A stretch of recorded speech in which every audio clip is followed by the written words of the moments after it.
ስለ ኖርጋርድ ከኬሪር ሐሳቦችን ከማንሳታችን በፊት ግን የተጫዋቹን ኳሊቲ መመልከት ያለብን ይመስለኛል። ኖርጋርድ በሊጉ ካሉ ጥሩ ብቃት ካላቸው የተከላካይ አማካኞች ተርታ የሚሰለፍ ነው።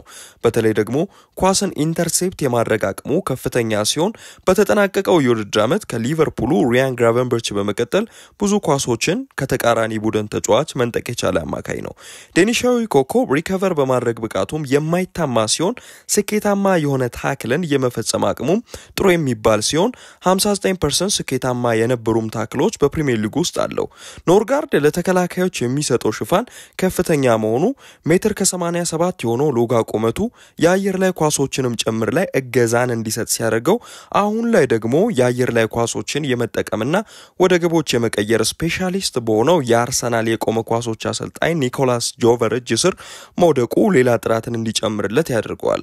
ኖርጋርድ ቴክኒካሊ ብልህ የሆነ ተጫዋች ሲሆን ፈጣን የሆነ የመልሶ ማጥቃት እንቅስቃሴዎችንም ማስጀመር እሱ ከሚታወቅባቸው ኳሊቲዎች መካከል ግንባር ቀደሞቹ ናቸው። ስለ ዴኒሻዊው ኢንተርናሽናል ኳሊቲ እነዚህን ሐሳቦች ካነሳን አሁን ደግሞ የእግር ኳስ ህይወቱን በጥቂቱም ቢሆን እንቃኘው። ክርስቲያን ቴሬስ ኖርጋርድ ይባላል። ዴንማርካዊ ዜግነት ያለው አሁን ላይ 31 ዓመቱ ላይ የሚገኝ ተጫዋች ነው።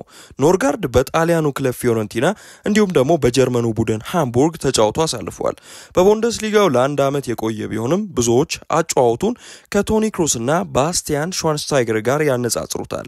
በ2019 ወደ ብሬንትፎርድ ከተዘዋወረ በኋላ በቶማስ ፍራንክ ስር አይነኬ የሚባል ተጫዋች ሆኖ ቆይቷል። ለዴንማርክ ብሔራዊ ቡድንም ቋሚ ተጫዋች ነው።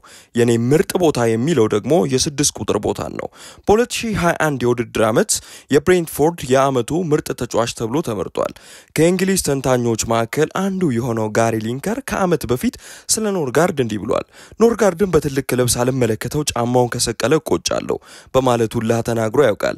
ብሬንትፎርድ በመሆኑ ስለሱ እንዲወራ አላደረገም በማለትም ሐሳቡን አጋርቶ ሰምተናል።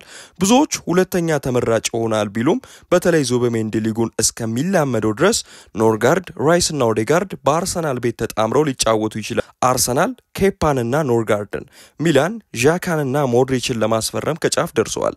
ለምን ይሄ ሆነ ካልን ደግሞ ከገንዘብ ጋር የተያያዘ ይመስለኛል። በአጭሩ ወጪ ቅነሳ ልንለው እንችላለን። ለምሳሌ ፓርቴ በአርሰናል ቤት 180,000 ሳምንታዊ ደሞዝ ቢያገኝ ኖርጋርድ እስከ 100,000 ፓውንድ ቢከፈለው አርሰናል 80,000 ፓውንድ አተረፈ ማለት ነው። በዚህ መንገድም ብንመለከተው ጥሩ ይመስለኛል።